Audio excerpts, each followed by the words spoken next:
Yes, all elements of design that we use, you use it on a day-to-day basis. If you're not, the FBI, I said many times, will come and knock down your door and take away your graphic design license. So,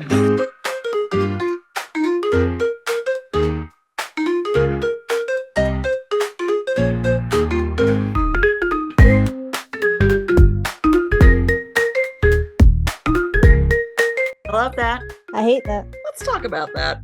Welcome back to another episode of Love That, Hate That with Tyler and Aaron. And today we are going to discuss what is crap. I love CRAP.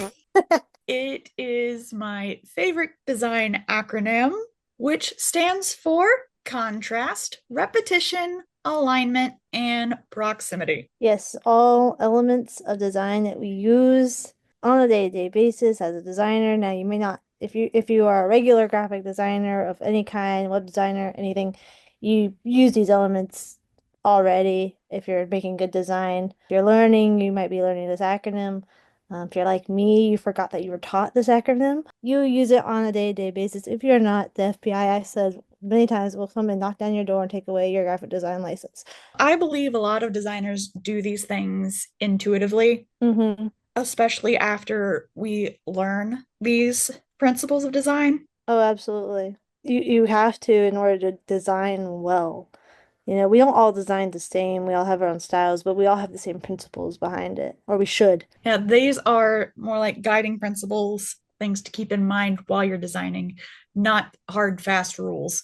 Yeah, yeah. As you'll see, some of them are you go one way or the other with it basically. So, Because even like our logo for CRAP, does it have contrast? Yes. yes. Does it have alignment? Kind of. Kind of not not perfect alignment. It has repetition for sure. hmm And they're all close around enough to each other that they look like they go together. So it's got proximity. So On let's to CRAP.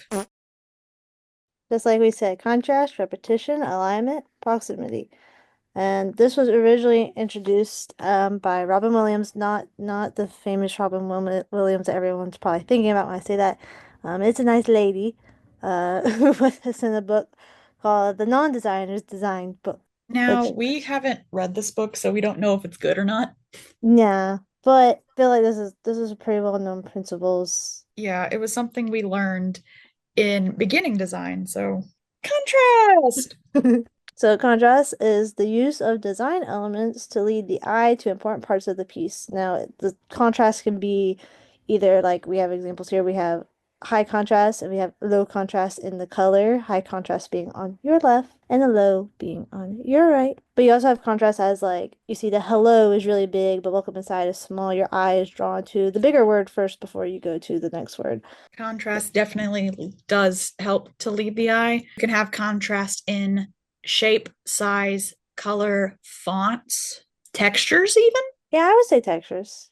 And even if you're using the same font, you can use a bold versus a regular, which will give you more contrast. Mm-hmm. But I will say the lower the contrast is, especially for type, the harder it is to read.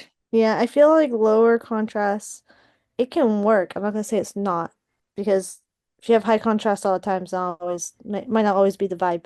It But can sometimes, work, it's just subtle. but yeah, subtle, and it probably wouldn't always be used like in this instance right here. It'd probably be something with like more of a graphic than words, Yeah. something that you don't really need to read. Like if you were to add some tiny little No, Bailey. design elements into your little thing so it doesn't draw away as much. Little rounded squares. I feel like there should be one in the middle. Ta-da! It looks like a reel. It does, one of those tiny little film reels. See? Subtle contrast. It doesn't distract too heavily from Hello. hello. Repetition. Repetition. Repetition. Repetition. Repetition. Repetition. Repetition, the use of design elements to create identity and unity. We have our example here, the repetition of the colors. There we go. The colors, the blue, the real rainbow that they got going on. And they're not using them all, obviously, as you can see, not all exactly the same. They all have that little like bar on the top Hmm? of each color, but like tabs, they are like tabs. They are exactly like tabs, I actually, now that love I'm it. really looking at it. But you can see that they're using other colors. So like in that orangish one, they got the blue icons, which is the blue of their brand or whatever. The repetition of the shape, they have rectangles and squares, variation of them. Same thing for the icons. Their icons are very similar looking repetition. And the same thing for the fonts. So the fonts Yes. are the same and repeated. So you have like your headers versus your body. And a lot of brands do this. This is a screenshot. So the more I zoom in, the worse it gets. Yeah. But brands and brand guidelines do this a lot. They'll use certain colors and certain fonts to keep their brand identity. So Yes. you know it's them. Like you look at Walmart and you see the little yellow sparks and you're like, oh, that's a Walmart Walmart. thing. Yeah, or you look at Spotify is a green circle with the little whooshes in it, or it's vice versa. It might be a black circle with the little whooshes in it, but you know that's Spotify if you have those little whooshes that are angled. I know in my branding, I took the little arch in my logo and I used a repetition of that in some of my stuff when I was making portfolio to make a pattern with That it. And then all the curves I have in my logo, I try to put them like on my website and things. Repetition, guys. repetition. Oh yeah, go down to that one. I forgot that was there. Chick-fil-A. Yes. You So feel like this is a lovely example of repetition because they repeat their little chicken comb icons over the words. well, They keep the red and the blue consistent along with the similar shapes. They're rounded. You don't have very boxy shapes and then circles. That would be very juxtaposed. all very rounded, smooth. The little hexagons on the side. It makes me think of chicken wire. Maybe that's why. I don't know. I don't know for sure, but that's my guess. So they repeat these hexagons not only on the title page, but subtly in the background hmm at the top. Yeah, you just see little hints of it. This is wonderful design, guys. Very wonderful. I love Chick-fil-A. Alignment. Alignment. I hate looking at this page. I have to cover my screen and not look at that monstrosity on the right. The alignment, the use of design elements to create structure and balance. I absolutely hate the right side because it is not I hated making the right side. The left watching you. side is clearly it has balance. They're all uniformed and nicely spaced out, while chaos happens on the right. You have to be insane to be like, yeah, that's right. It has no alignment, it has no structure. There's no balance. No, it's gonna fall over. Yep. And you can have abstract designs with like maybe a paint splotch over here, but you're gonna balance it out with like a paint splotch down here Yeah. or something heavier down here. You're not gonna have like a really heavy something in one spot and not have it in another because it's gotta balance out. Now, alignment in text is very similar. You have a lot of different options for alignment in text. You have center aligned, right aligned, left aligned, justified, justified with the left align, justified with the right align, justified with the center line. On the end lines, so Uh, many options. we use them all for like different, expressions or different kinds of mediums. You got your newspaper, you got your flyers, you got your website, you got Yep. an advertisement for marketing. They all, like the one on the right that we're looking at here, very magazine because it's got the, I was gonna say, is that justified? That's justified. It's Um, justified left aligned. that's what I thought. That's, And that one's just left the line, yeah, which I won't say either is bad. Obviously, the one on the right looks a little better, I but prefer the one on the right. depends on what you need in the moment, what will fit. If you have enough text for that. I just don't have enough text for it, and I'm like, and then the letters are all spaced out, and I said, what are y'all doing? There is a trick to justification and getting the words to sit right. I had to play with our example here. It is not the exact same as the words on the left. I took out a few lines so that it would sit right and it didn't do anything funky like add giant gaps. So this one is justified left aligned, which means I can take out this there and it's still gonna be here and it's not gonna make this stretch out to fit the whole line. I made all of this justified with the last line aligned to the left. I could put it in the center, or I could Ah, put it to the right, I seen those. I just, or I could justify all lines. yeah. So I always justify with the left line. That makes a Um, lot more sense looking at it there. I don't have that many options when I'm doing web design. I get left, center, right. I do a lot of left line and center line. Occasionally I'll do a right align. These are examples of like newspapery headline print things, but there are lots of other alignments that you can do for your different elements. Ooh, here's one I just thought of Ooh, that uses right align, or you can use right align with left line. Like a concert poster with tour dates. If you had like the poster in a rectangle, and then you have a divider line down the middle, and then on the left you have like locations, and on the right is dates, and but the left will be right align, the left block will be left. Yeah. You know what yes, I'm saying, right? I do like this. Yes. And And then you there's have a like a line that goes down it. yes. So, doesn't always have to, like I said, usually we use left align quite a bit, or maybe center. Very rarely do we really use right, but there are fun ways to use the right. And I think that's one of the ways. It is definitely one of the ways. Proximity. Proximity, the use of design elements to create organization. Very important thing in my opinion, organization. So I made I made that graphic. Beautiful. Yes, thank you. Thank you. I made that last year for my church, and it was for advertising, and I wanted to make sure that if I rearrange those elements like Fall Festival, if I put that at the bottom and made it small, probably would not make no sense than it at the top where it is now. Or if I put the date like all the way up in the corner somewhere, or And then the time, like way down here at the yeah, bottom. like it would make no sense. So this is like, I don't want to say it's using common sense, but it's using common sense. A design sense of, this is the order, what's the order you usually would tell someone this information? Okay, well, we have this event, it's on this day at this time, and we have these things going on.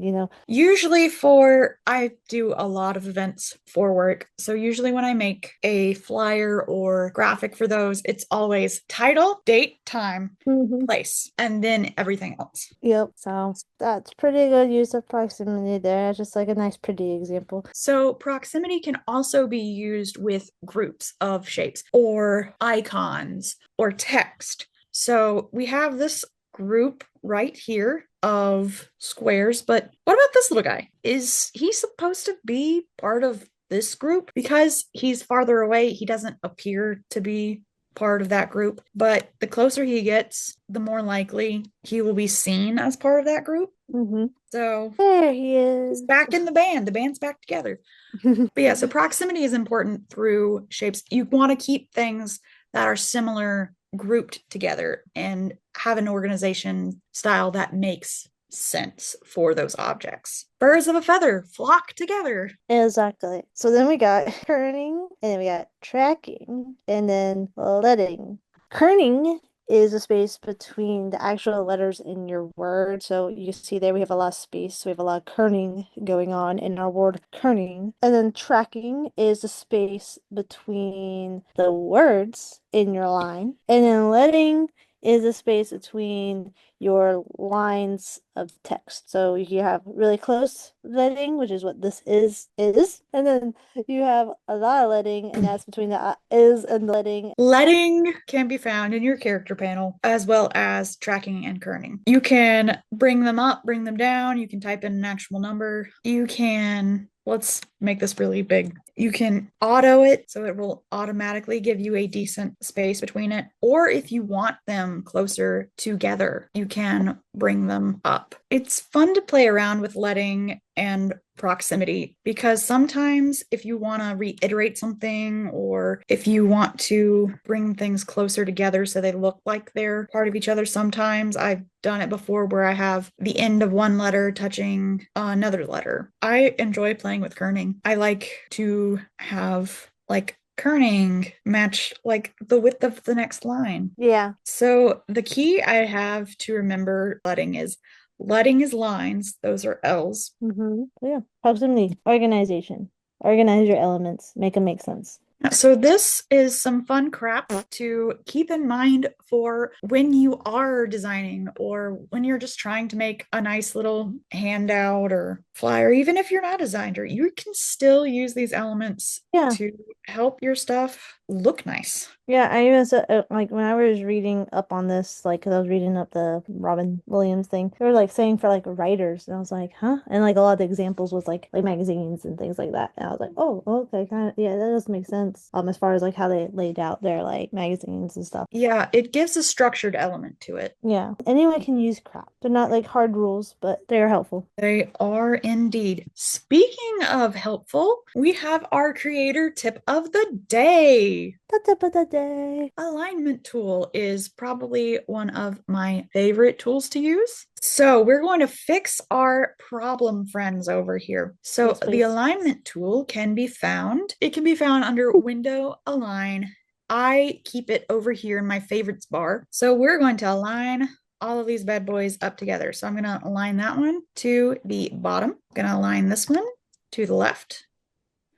Now, you can align things to your selection. So, things you select first, it'll align to that. You can align it to your artboard as well, which will align it to the lovely white square that you see here. It's a rectangle, not a square.